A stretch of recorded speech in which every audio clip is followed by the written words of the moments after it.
বিশ্বের বিভিন্ন দেশে ইরান যুদ্ধের বিরুদ্ধে ব্যাপক গণবিক্ষোভে অংশ নিয়েছেন কয়েকশো হাজার মানুষ। শনিবার গ্রিসের রাজধানী এথেন্সে আমেরিকান দূতাবাসের সামনে বিক্ষোভ করেছেন কয়েকশো বিক্ষোভকারী। যুদ্ধবিরোধী বিক্ষোভ হয়েছে ইসরায়েলের তেল আভিভেও।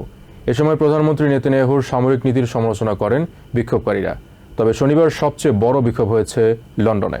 ডানপন্থী রিফর্ম ইউকের আহ্বানে March to stop the far right শিরোনামের মিছিলে 40,000 বিক্ষোভকারী অংশ নেন। স্পেনে আমেরিকার দূতাবাসের সামনে ট্রাম্প বিরোধী বিক্ষোভ করেছেন সেদেশে বসবাসরত আমেরিকার নাগরিকরা।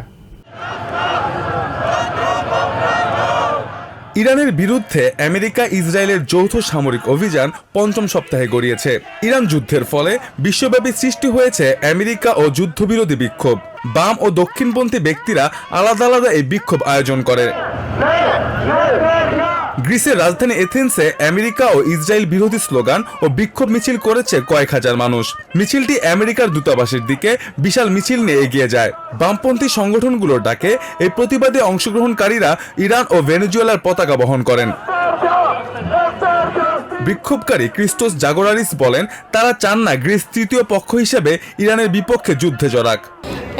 Και όχι να τα στέλνουμε στις ξένες χώρες να υπερασπίζονται συμφέροντα. যুদ্ধের পঞ্চম সপ্তাহে এসে খোদ ইসরায়েলের ভেতরেই বাড়ছে অসন্তোষ। শনিবার তেল আভিভে শত শত মানুষ ইরান ইসরায়েল যুদ্ধের বিরুদ্ধে অবস্থান নেন। তারা প্রধানমন্ত্রী বেঞ্জামিন নেতানিয়াহুর সামরিক নীতির কড়া সমালোচনা করেন। পরিস্থিতি নিয়ন্ত্রণে পুলিশ হস্তক্ষেপ করলে বিক্ষোভকারীদের সঙ্গে দফায় দফায় সংঘর্ষ হয়। স্থানীয় বাসিন্দা র্যাচেল র্যামব্রান্ড ক্ষোভ প্রকাশ করে বলেন, এই যুদ্ধের কোনো শেষ নেই।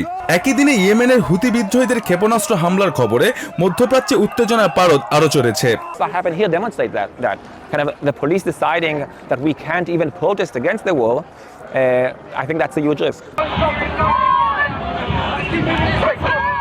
যুদ্ধবিরোধী বিক্ষোভের ছোঁয়া লেগেছে লন্ডনেও। March to stop the far right শিরোনামে লন্ডনের বিক্ষোভে প্রায় 40,000 মানুষ অংশগ্রহণ করেন।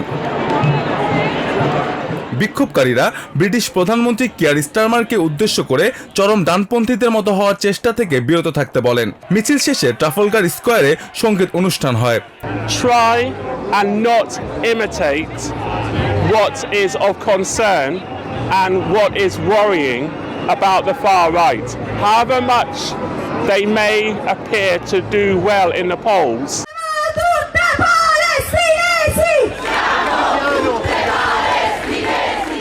আমেরিকা ও ইউরোপে একযোগে পালিত হওয়া নো কিংস বিক্ষোভ হয়েছে ইটালির রোমেও। বিক্ষোভে হাজার হাজার মানুষ যোগ দেন। ইটালিয়ান প্রধানমন্ত্রী জর্জা মেলানির গুরুত্বপূর্ণ বিচার বিভাগীয় সংস্কার প্রস্তাব গণভোটে প্রত্যাখ্যান হওয়ার পর এই বিক্ষোভ হলো। 73 বছর বয়সী বিক্ষোভকারী চিকিৎসক তাদলোনি রাভেনা বলেন, যুদ্ধের ব্যাপারে তার অবস্থান পরিষ্কার। কোনো অজুহাত বা শর্ত ছাড়াই আমরা যুদ্ধকে না বলছি।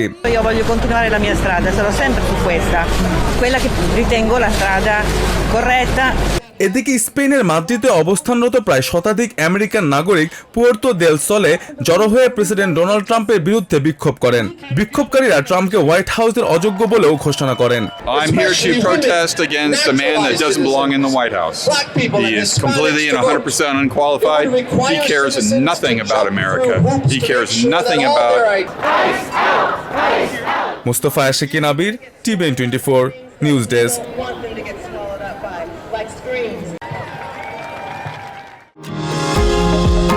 নিউ ইয়র্ক থেকে সম্প্রচারিত টিভিএন 24 টেলিভিশন বিশ্বজুড়ে বাঙালির কণ্ঠস্বর।